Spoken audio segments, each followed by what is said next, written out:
आज का ये ऑर्गेनिक कन्वर्जन है प्रोपेनॉन टू प्रोपीन। प्रोपेनॉन क्या है? CH3COCH3। उसका अगर हम रिडक्शन करें तो सेकेंडरी अल्कोहल बन सकता है। देखो रिडक्शन करने के लिए क्या चाहिए हमें? H2PD, पैलेडियम या तो निकल मेटल ले सकते हैं, और इसका रिडक्शन हो जाएगा तो यहाँ पे 0 डिग्री सेल्सियस पे सेकेंडरी अल्कोहल बनेगा। सेकेंडरी अल्कोहल का नाम क्या बनेगा? 2 प्रोपेनॉल या तो प्रोपेन टू ऑल। और उसका अगर हम डिहाइड्रेशन करवाए किसकी प्रेजेंस में? Concentrated H2SO4। तो कॉन्सेंट्रेटेड H2SO4 की प्रेजेंस में अगर इसका डिहाइड्रेशन होगा तो सेकेंडरी अल्कोहल का 1 प्रोपीन बनेगा। कन्वर्जन सिर्फ 2 स्टेप में है। फर्स्ट स्टेप में क्या हो रहा है? रिडक्शन, और सेकंड स्टेप में क्या हो रहा है? डिहाइड्रेशन। एलिमिनेशन भी कहेंगे इसको, और इसको क्या कहेंगे? हाइड्रोजिनेशन कहेंगे, क्योंकि हाइड्रोजन ऐड हो रहा है। देखो हाइड्रोजन कहां पे ऐड हो रहा है? यहाँ पे इस कार्बन पे और ऑक्सीजन पे। यहाँ पे हाइड्रोजन आ गया, यहाँ पे हाइड्रोजन आ गया।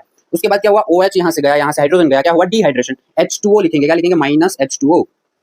-H2O लिखेंगे, डिहाइड्रेशन हुआ। डिहाइड्रेशन की वजह से यहाँ पे बनेगा 1 प्रोपीन। 60 सेकंड्स के अंदर ऑर्गेनिक के कन्वर्जन 1 बाय 1 में यहाँ पे शॉर्ट वीडियो में डे टू डे बेसिस पे पोस्ट करने वाला हूँ। तो चैनल को अभी से सब्सक्राइब कर लो। चैनल का नाम है iconic chemistry bye KK sir.